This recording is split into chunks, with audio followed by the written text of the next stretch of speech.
Well, hello, Anne. Hello, Dmitri. It's good It's always to be good here. to see a good friend, to fly over to Munich just to see a friend from DC and have a chat. But Anne, this is an international audience, and for some of the people here who are not tracking all the intricacies of U.S. government, can you please explain to the audience what is the Deputy National Security Advisor for Cyber and Emerging Technologies in the White House?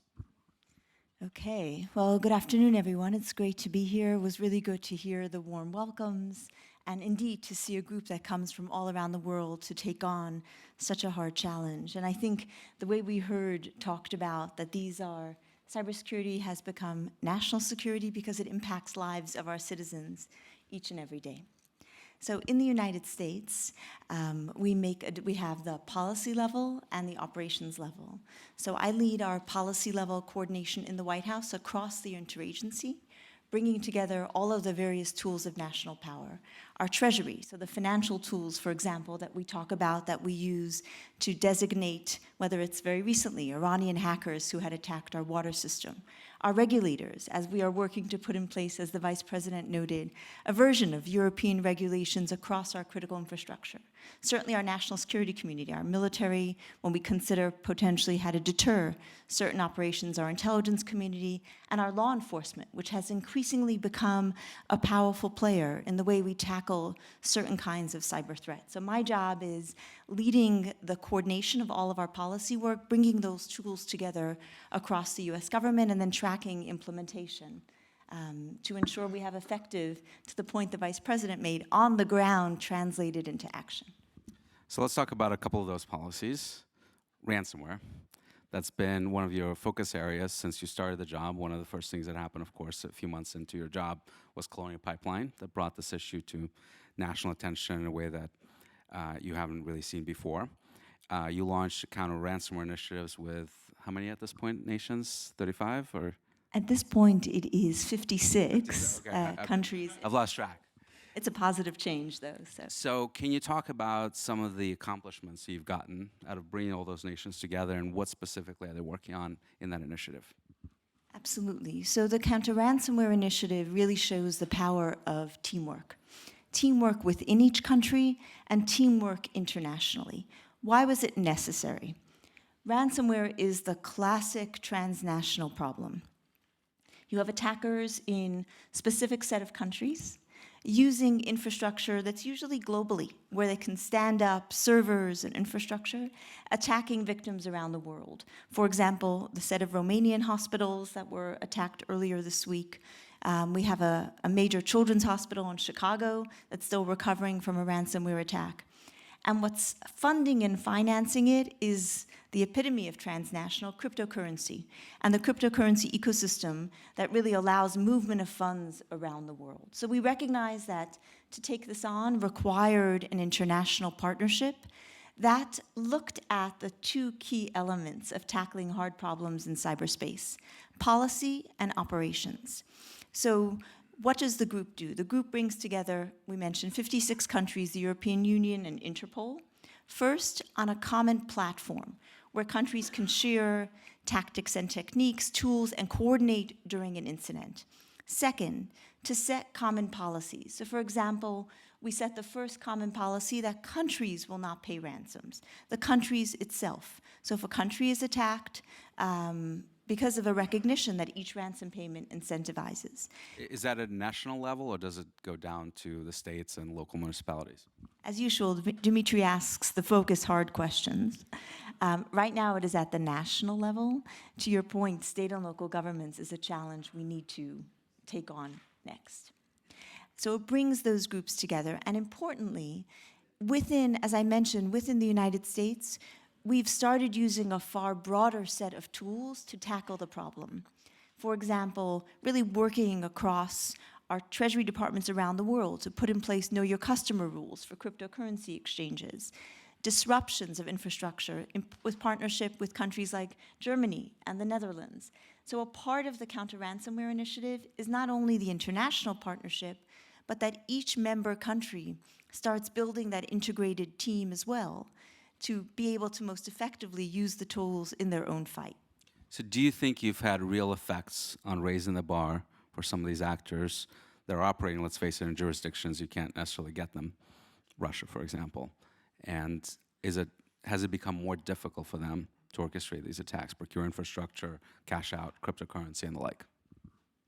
The core question we ask ourselves, which you just did, is it riskier, costlier, and harder for attackers to be successful? And in that way, I believe, as a team, we have made it harder, not hard enough. So for example, the US and a number of other countries have sanctioned mixers, the elements within the cryptocurrency ecosystem that mix good money and bad, to make it harder to launder bad money, because they need liquidity pools. So we know that each of these actions are temporary. Each designation lasts for about 4 to 6 months. So a part of the work is also layering them in one after the other. Similarly, there have been takedowns of infrastructure, groups of countries working together to take down servers ransomware attackers use to host their tools, to host and coordinate. While we are doing those pretty much every 8 to 12 months, they need to become much more frequent, and again and again. And then the coordination of best cybersecurity practices and capacity building. So my measure, to your point, is very recently, when there were ransomware attacks in countries, countries reached out and asked for support via the Counter-Ransomware Initiative, and different groups of countries offered malware analysis, forensics analysis, communications advice. So that teamwork is stronger countries helping weaker ones, and different countries are strong in different sets of tools. But there's far more, to be clear. While we've made progress, there's far more to be done. So your title is not just cyber, but emerging technology. One of those emerging technologies is telecommunications, right? You spent a lot of time on that, both on the current 5G issues and the security related to that, but also 6G, the upcoming standards, and how do we make sure that we don't lose sight of the fact that one big country may define a lot of those standards given their power of their telecom sector. So talk to us about your initiatives in that space. Absolutely. Telecom is one of the most foundational sectors, if not the most foundational sector, both to national security and economic security. What do I mean?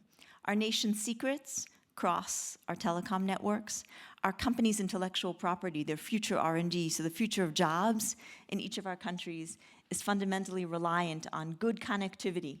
The experience of a child in each of our countries during COVID, depending on where they were in our countries, was different.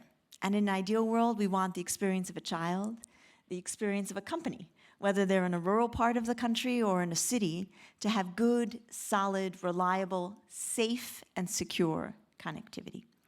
So telecom is a challenging arena because there are very large players in the equipment market, who many of us have concerns about, notably China, because of the close relationship between the Chinese government and Chinese companies in terms of requesting and getting access to data. So in terms of tackling that, our approach in partnership with other governments has been really a push on bringing diversity into telecom, notably via open standards and interoperability that has been a game changer in so many other software sectors, allowing for innovation, breaking up a stack, bringing in more players. In telecom, that is particularly important and also challenging, because in every country telecom is so important, there's little room for risk. So I would note an announcement our Department of Commerce made this past week of a $40 million grant for large telecoms, American and Indian. We'd love to have some European telecoms to do large-scale interoperability, security testing of O-RAN in labs where everyone can learn from each other. It's no surprise that it was US and Indian telecoms, because those are two of the 3 largest countries in terms of telecom markets in the world. So where they shift, the economics shift as well. And that goes to your 6G question, Dmitri, which is, in order for us to learn the lessons of 5G, in terms of baking in security from the outset, baking in resilience and access from the outset, and frankly, leveraging the promise of many new technologies, like more efficient use of spectrum, AI to better determine which devices need to connect where, also to use spectrum in more effective ways, bidirectional. We want to take on that new technology, how we engage in standards bodies, and how we ensure that security and access are baked in from the ground. A final point on that, which is the US rolled out our national spectrum strategy because spectrum we know our telecom industry needs in order to innovate in the next sector, and that requires, as in Europe, some heavy thought on how we bring markets together to incentivize new approaches to share and use spectrum.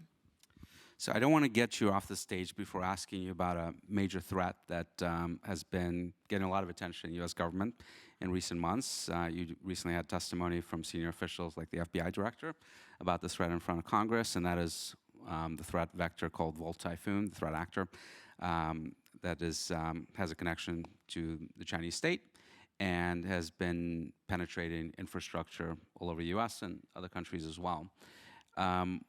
What is happening? Give us the latest on what is happening with that threat and how the US government is responding to it. So Despina, when she ran through the history of cyber, started with a significant cyber attack against JP Morgan. And that was targeted against data. And for a long time, when we all in the industry talked about cybersecurity, our key focus was theft of data. What has shifted, as captured in the Typhoon threat vector, is country pre-positioning in critical infrastructure of another country. And we know it's not for espionage purposes, because when we look at the sectors, it's sectors like water sector, civilian airport sectors, and those have very little intelligence value. They're not just monitoring water quality? It could be. It could be. We imagine that our Environmental Protection Agency may feel they have that down. And that is a concern because a potential disruption of critical infrastructure could be used to put pressure on a government during a crisis, could be used to put pressure or to try to message to a population during a crisis or a conflict. So the US government's approach has really been three-part. Part one, improve cybersecurity and critical infrastructure, really adopting the European model, where we've been putting in place regulation for key sectors, beginning with pipelines, followed by rail, aviation. Those are already in place and in the process of being implemented on the ground. The second is deepen our partnerships. That is why you see products like Typhoon. They're meant to inform the private sector, key partners around the world, because they're not just threat products, they're mitigations. They have very detailed advice on how to address the threats. And then the third is really deepen our classified work, both classified with key partners to help ensure they are safe, as well as considering in discussions how we set rules of the road of the distinctions between cyber espionage and cyber attack and pre-positioning, and work to put those rules of the road in place. What about the fourth element, which is resiliency? Because certainly you can do a lot to shore up your network infrastructure, but when you're talking about those physical systems like water, for example, well, you could also stockpile water bottles, right? And do the things that we do in natural disasters and the like. Are we thinking about how to mitigate the impact of attacks on cyber infrastructure, particularly the physical infrastructure, through traditional resiliency means like what FEMA does in the United States with hurricanes and earthquakes and the like? Yes, in short, via two things. And it was, as I looked at the agenda of today, I was struck by a lot of the very thoughtful conversations around risk. So the first part of that, Dmitri, and we've talked quite a bit about this, Dmitri is just a tremendously helpful partner in so many difficult discussions as we brainstorm new approaches. And one of them was, traditionally as we looked at the measures of cyber risk, we said things like, how quickly are we patching a critical vulnerability? Are we encrypting data, so if it's stolen, it can't be used to blackmail?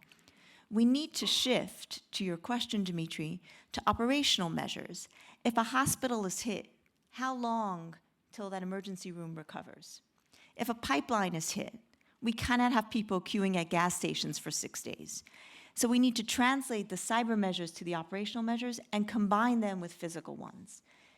And we are bringing far closer together the physical and cyber measures to ensure we do that. And then to your point, it opens a whole new set of resilience measures that can be put in place. So we're on that journey, early in the journey. These will be good discussions to have with the private sector, with other governments, and it's the key question that we need to address.